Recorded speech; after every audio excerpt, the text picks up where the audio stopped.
भारत ही एक ऐसा देश है जिसमें तमाम संस्कृतियों को समावेशित किया गया है, और भारत ही एक ऐसा प्रमुख देश माना जाता है जिसमें त्योहारों का संगम है। सीजन के अनुसार, समय के अनुसार तमाम तरह के त्योहार को मनाया जाना, यानी हमारा भारत कहा जाए तो त्योहार प्रधान देश है। हमारा भारत जो है त्योहार प्रधान देश है।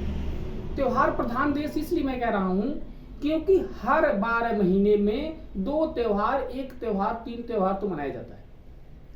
और यहीं पर पूरी दुनिया में अगर हम सर्वे करते हैं, बात करते हैं भारत को छोड़ करके, तो पूरी दुनिया में मतलब कहीं त्योहार कहीं होता होगा तो मैं नहीं बता पाऊंगा क्या क्या होता होगा, लेकिन बहुत हमको तो लगता है कि हमारे भारत से कम होता होगा जो त्योहार मनाई जाती होगी, जिसमें हमारी शेयर मार्केट जो अगर देखा जाता है तो त्योहारों पर उछल जाता है। और हम ये नहीं समझ पाते हैं कि जो चीज से हमको नुकसान झेलना पड़ता है, जिससे हमको नुकसान होती है, हम उसको इतना धूमधाम से क्यों मनाते हैं। हम पढ़े लिखे होने के बाद भी हमारे समाज में लोग पढ़े लिख भी रहे हैं, जानकार भी हो रहे हैं, लेकिन पता नहीं ऐसी कौन सी सोच है, क्या मानसिकता है उनकी, उनको ये नहीं पता है कि अपनी खुशी इतना जाहिर करते हैं धन दौलत के साथ, और धन दौलत को बर्बाद करके इतना खुश होते हैं कि क्या बात करें। अभी मैं आप लोग को एक छोटा सा उदाहरण दे रहा हूँ। जब लोगों का शादी विवाह होता है तो शादी विवाह में लोग दूल्हा बनते हैं, सादा बाजा वूजा बजाते हैं, चलो ये तो ठीक है क्योंकि सामाजिक चीज है, मजा आता है, क्योंकि होना भी चाहिए।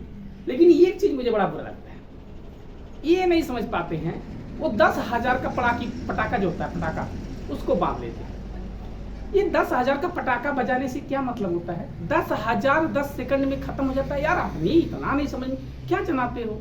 अरे वैसे तुम्हारा बाजा बज रहा है, ढोल बज रहा है, नगाड़ा बज रहा है, वैसे जान गए कि फलनवा का लड़का का विवाह है, शादी है। लेकिन हम ही नहीं समझ पाते हैं, रात में अपने तो जग करके 12 घंटा का विवाह करेंगे, सिंदूरदान करेंगे, 12-1 बज गए। अच्छा ठीक है, अपनी पसंद हो, ठीक है। दूसरे के पटाखे फोड़ कर डिस्टर्ब करते हैं, दूसरे को पटाखे फोड़ करके डिस्टर्ब कर देते हैं। तो हमारे भारत में लोग पढ़े लिखे हैं, ऐसा नहीं पढ़े लिखे नहीं, लोग बहुत ज्यादा पढ़े लिखे हैं, लेकिन इतना ज्यादा पढ़े लिखे हैं ना, उनको समझ में नहीं आता बुद्धि कहाँ से शुरू करें, मतलब सही काम शुरू कब करें, ये नहीं समझ में आता है, इसलिए ज्यादा पढ़ा नहीं जाता है। तो मतलब बहुत ज्यादा पढ़े लिखे लोग हैं, लेकिन वो ये नहीं समझ पाते हैं कि हम अच्छा कर रहे हैं या बुरा कर रहे हैं। No compare. इसी तरह से हमारे बीच में त्योहार आ रहा, होली। होली एक त्योहार है जिसमें होली का मतलब होता है पवित्र। इंग्लिश में होली शब्द का मतलब होता है पवित्र, और होली एक शब्द है, और होली यहाँ एक शब्द को साइलेंट कर दिया जाता है, का, यहाँ पर होली का, एक लेडीज नाम है। और मैं इस पे यहाँ लिखा भी हूँ भारत का प्राचीन इतिहास। मैं प्राचीन इतिहास पर प्रकाश डालूंगा, कैसे लोगों ने हमारे इस भारत के प्राचीन इतिहास को लोगों ने त्योहारों में तब्दील कर दिया। भारत के प्राचीन इतिहास जब हम पढ़ते हैं तो आता है हरदोई जिला। हरदोई जिला बड़ा प्रसिद्ध जिला है, जिसको वहां पर दो महापुरुष रहते थे जिनका नाम था हेडाक्ष और हिरण्यकश्यप। हेडाक्ष और हिरण्यकश्यप दो, जिनको वेदों ने राक्षस बता दिया है। वेदों में बड़ा बढ़िया वर्णन मिलता है, उनको राक्षस बता दिया गया। और उसी वेद में ये भी मिलता है कि हेडाक्ष जो था वो पृथ्वी को उठा करके ले जा करके समुद्र में फेंक दिया था।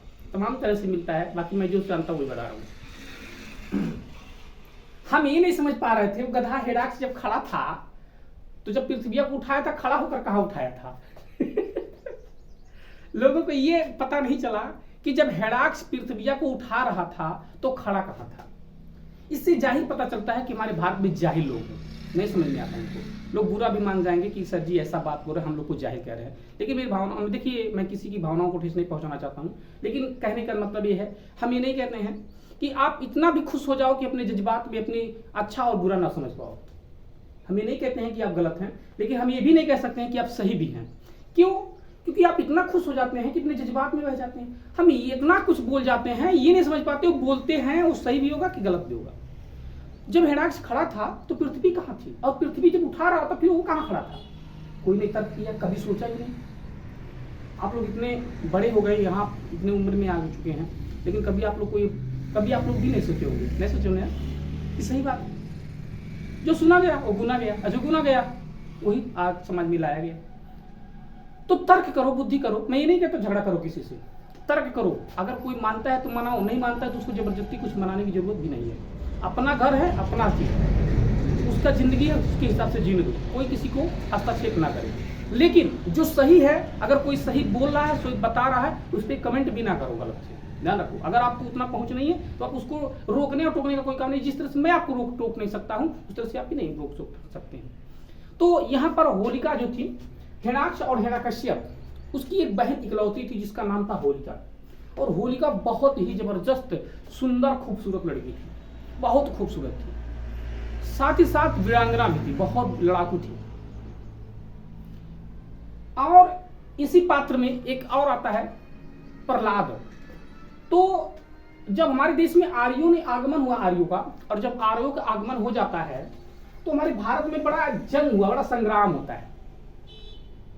उसी संग्राम को देव और दानों को लड़ाई बताया गया है वेदों में। तो आर्यों के बीच में और यहाँ के जो लोग थे, यहाँ से झगड़ा होते थे। तो जो राक्षस हिरण्यकश्यप है, हिरण्याक्ष था, हिरण्याक्ष बड़ा बलशाली था, और हरदोई में मतलब भगवान, जैसे मतलब जो पाखंड, मतलब जो कहते हैं, उसकी भाषा में लोगों को ये पूजा पाठ को पाखंड कहता था अपने आप में। तो उसको वो बात बंद करा दी कि उसने बोल दिया हमारे राज्य में कोई पूजा पाठ नहीं करेगा, ठीक है ना, पूजा पाठ नहीं करेगा, क्योंकि बहुत बड़ा राजा था ना, तो उस हिसाब से भाई अपने काम से करता था। तो आर्यों ने उसको धोखे से मार डाला, धोखे से मार डाला। और जब मार डाला तो मारने के बाद क्या हुआ कि उसका छोटा भाई, देखिए आज का पारिवारिक जो दिक्कतें हैं, आज परिवार में विखंडन हो जाती है तो हम हार सकते हैं, इसलिए परिवार एकत्रित होना अनिवार्य है, इसलिए हमको एक सूत्र होना चाहिए। लोग बहुत जाते हैं ना, हमारे नेता लोग क्या कहते हैं, हम हिंदू मुस्लिम सिख ईसाई सब हैं आपस में। भाई अरे भैया, पहले अपने भाई को अपने इकट्ठा कर लो। जब तुम परिवार से नहीं जुड़ सकते हो तो देश की राष्ट्र को तो बनाने की बात छोड़ दो। जिसकी देश सुधारने से पहले अपने घर और गांव को सुधारो, घर परिवार सुधारो। अगर आपके घर में एकता है तो आप समाज में एकता फैलाने के हकदार भी हैं। अगर आपके घर में एकता नहीं है तो आप समाज को पाठ पढ़ाने का छोड़ दीजिए, क्योंकि कहते हैं ना, कहना बहुत जरूरी है। कहना तो आसान होता है लेकिन करना बड़ा दुर्लभ होता है। तो हिरण्याक्ष जब मर जाता है तो उसका बदला लेने के लिए हिरण्यकश्यप आता है, और हिरण्यकश्यप ने भी परताड़ बहुत मारा, बहुत तड़िया के मारता था। अपने इर्द गिर्द में किसी को बसने नहीं दिया, आर्यों को जब नहीं बसने दिया तो किसी तरह से उन लोगों ने बसा, और क्या हुआ, ये लड़ाई करना बंद कर दिया। आर्य लोग लड़ाई करना बंद कर दिए, और जब लड़ाई बंद कर दिए, लड़ाई बंद करने के बाद उनके पास एक लड़का था।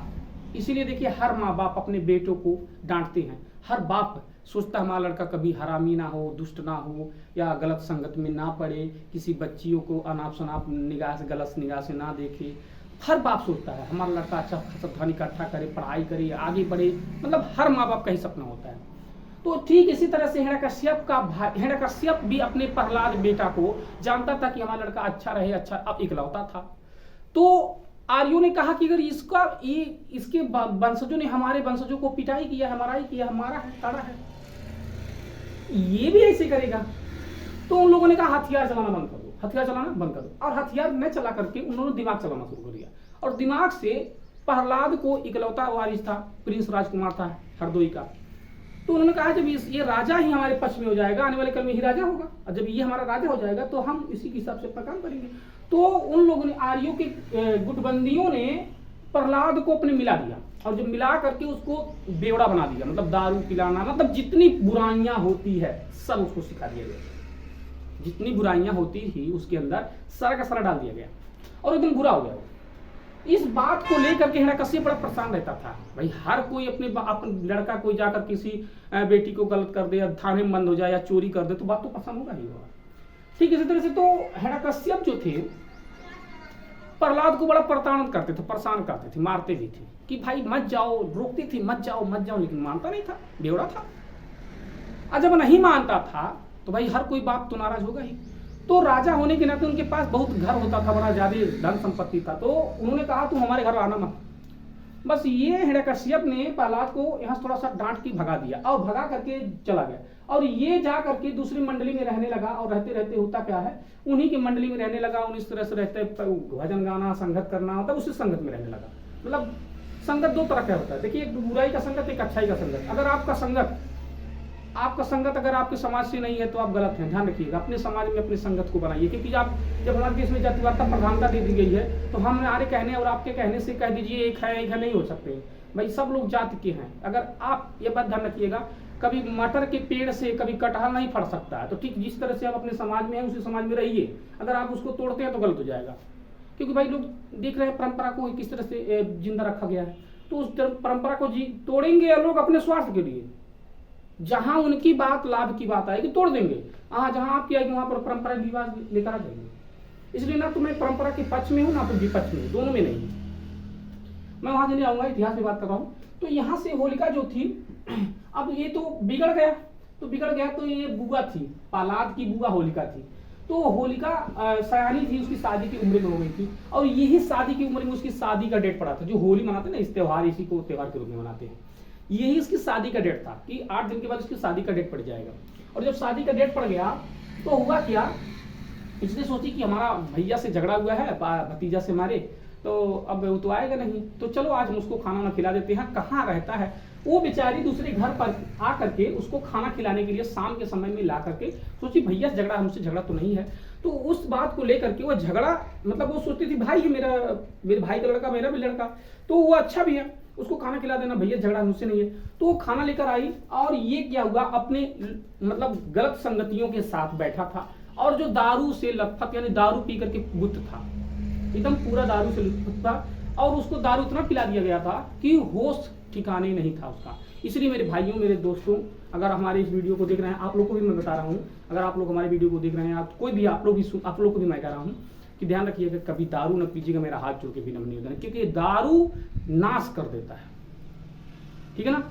इसलिए जिंदगी में अगर कभी भी आपको आगे बढ़ना है, कामयाब होना है, तो दारू मत पीजिएगा, क्योंकि दारू जिंदगी में बर्बादी का कारण है, और घर कभी भी आप धनी नहीं कर सकते हैं। इसलिए दारू शराब से दूर रहें, ठीक है ना। ये मेरा विनम्र निवेदन है, क्योंकि मैंने हाथ जोड़ के, मैं तो टीचर हूँ, मुझे हाथ जोड़ने की कोई जरूरत नहीं है। अगर करेंगे तो भी ठीक है, नहीं करेंगे, लेकिन ये एक सामाजिक कार्य है, ध्यान रखिएगा, दारू छुड़वाना एक सामाजिक कार्य है। मैं इसीलिए आप लोग से विनम्र निवेदन करता हूँ कि दारू पे कृपया करके ना पीजिए। तो दारू पी करके वो बुत था, और होलिका वहां पर जाती है, और ये अपने शरीर को संभाल नहीं पाता है, और शरीर को संभाल न पाने की वजह से वो गलत लड़के जो उसके साथ थे, होलिका के साथ अनाचार या दुष्कर्म करना शुरू कर देते हैं। दुष्कर्म करने के अनुसार उसको मार डालते हैं। और ये तो जब दुष्कर्म कर लेते हैं, तो दुष्कर्म करने के बाद उनको डर भी होता है कि अरे यार, ये तो राजा की बहन है, कल तो बड़ा दिक्कत होगा। तो इन लोगों ने अनन फनन में होलिका को, लाश को जलाने के लिए इन लोगों ने क्या किया, किसी की झोपड़ी, किसी की मड़ई, किसी की तरकुल, किसी का गोहरा, किसी का छिपरा उठा करके रात में ही क्या करने लगे, इकट्ठा करके उसको जला दिए। जिस तरह से आज हम लोग जब होलिका जलाते हैं, आप लोग के गांव में देखिए क्या हरकत लोग करते हैं। आज हम किस होलिका को जलाते हैं, हम एक तरफ तो कहते हैं बहन भाइयों का इज्जत करो, औरतों का इज्जत करो, और वहीं पर हम बहन की इज्जत को खत्म हो गया है, उसी को हम परंपरा रूप मना करके त्योहार के रूप में मनाते हैं। हम एक तो तरफ कहते हैं पढ़े लिखे हैं, एक तरफ उसी को परंपरा को लेकर आते भी हैं। एक नहीं समझ में ये आता है कि जो आदमी, कहते हैं जो आदमी मर जाता है उसका आगे देना उसके पुत्र और उसके घर की परिवार की जिम्मेदारी बनती है। आज पूरे भारत में लोग आगे दे रहे हैं उसको, तो इसका मतलब होलिका पूरे भारत के लोगों की है, तभी भी शर्म नहीं आ रही है उनको जो जला रहे हो। एक बहन को जला करके इतनी खुशी मनाती है, तो ये होली नहीं है, सौहार्द दिवस है। अगर हम इज्जत और सम्मान से जिंदगी जीना चाहते हैं, और हम लोग इज्जतदार और समझदार व्यक्ति माने जाते हैं, तो आप कृपया करके सभी बहनों का कदर करना शुरू करें। तो होलिका के साथ दुष्व्यवहार हुआ और उसकी जिंदगी को खत्म कर दिया गया, और उसी के उपलक्ष्य में, और इधर देखिए अब पकवान कहाँ बनता है, तो देखिए क्या क्या परंपरा हमारे बीच में होती है। हमारे घर में क्या होती है कि लोग पहले 8 दिन पहले पति पत्नी को मतलब उबटन लगाती हैं, उबटन लगा करके सम्मत में जाती हैं। तो ये भी होता है कि जिस लड़की का शादी विवाह का डेट पड़ जाता है उसको उबटन लगाया जाता है, मतलब वो कवा जिसे कहते हैं, उबटन लगाया जाता है, होता है कि नहीं होता है। और वहाँ पर एक परंपरा और देखी गई है, तो राजा के ने जब उस लड़कों को सुबेरा हुआ तो राजा को, अब जैसे हमारे होली के दिन में क्या करते हैं लोग, किसी के ऊपर कालिख लगाना, राखी लगाना, वह कीचड़ फेंकना, ये काहे होता है पता है? इसके साथ परंपरा है। और देखिए रंग नहीं होता, गुलाल होता है, रंग नहीं होता है, ठीक है ना, गुलाल और अबीर, ठीक है। अबीर मीन्स होता है, तब राजा ने उनको पकड़वाया और पकड़वा करके उनको क्या किया, पकड़वा करके उनकी सीनमा पे लिखवाया अबीर, मतलब कायर। जो लड़कियों को दुष्कर्म करके मार डालें या लड़कियों के साथ मर्दई दिखा करके काम करने की प्रक्रिया को कायर कहते हैं। पुरुष से तो लड़ नहीं सकते हो, लड़कियों के साथ लड़ाई कर रहे हो तो उनको कायर कहा गया, इसलिए उनको लिखा गया अबीर, मतलब तुम अब वीर नहीं हो। और उसकी मुंडन करवा करके उसके सिर को बाल मुड़वा दिया गया और उसको गधा पे बैठा करके नगर में घुमाया जाने लगा। और जब नगर में घुमाया जाने लगा तो लोगों ने, उस समय इतना सभ्यता के लोग थे, जो गलत करता था, अनाचार करता था, उसको कीचड़ गोबर फेंकते थे उसके ऊपर और माला पहनाते थे जूता चप्पल का। वही चीज हमारे आज होली के नाम पे परंपरा मनाया जाता है। और आज हम घर घर बेकार हो चुके हैं। क्यों ऐसी परंपराओं को जिंदा कर रखते आप बैठे हुए? क्योंकि आप लोग कभी सुने नहीं, समझे नहीं, पढ़ने की कोशिश कभी किए नहीं। बहुत अश्लील पिक्चरें मिलती हैं देखने के लिए, गाना मिल जाएगा देखने के लिए, और उसमें आप एक कल्पना, हमको बड़ा बुरा यहाँ एक चीज और लगता है, किसी की बेटी हो, किसी की बहन हो, उसके शरीर को टच कर देते हैं। रंग लगाने के चक्कर में उसके गाल टच कर सकते हैं, स्तन टच कर सकते हैं, शरीर टच कर सकते हैं। ये बताओ कहाँ की संस्कार है? ऐसी परंपराओं को लात मारना चाहिए। बड़ी शर्म की बात है, हम पुरुष बनते हैं और हम कहते हैं हम मर्द हैं।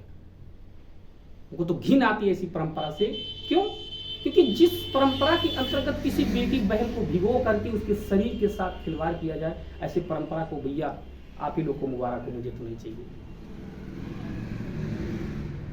मुझे बड़ा दुख होता है इस चीज को, क्योंकि मैं जानता हूं, नहीं जानता तो मुझे इतना दुख नहीं होता, लेकिन मैं जान गया और जानने के बाद अगर इसको देखता हूं ना, बड़ी कष्ट होता है। तो यही था होली, जो आप लोग बड़ी खुशी से मनाते हैं। और चीजें थी जिसको मैं रोक लिया, बाकी नेक्स्ट वीडियो में मिलेंगे।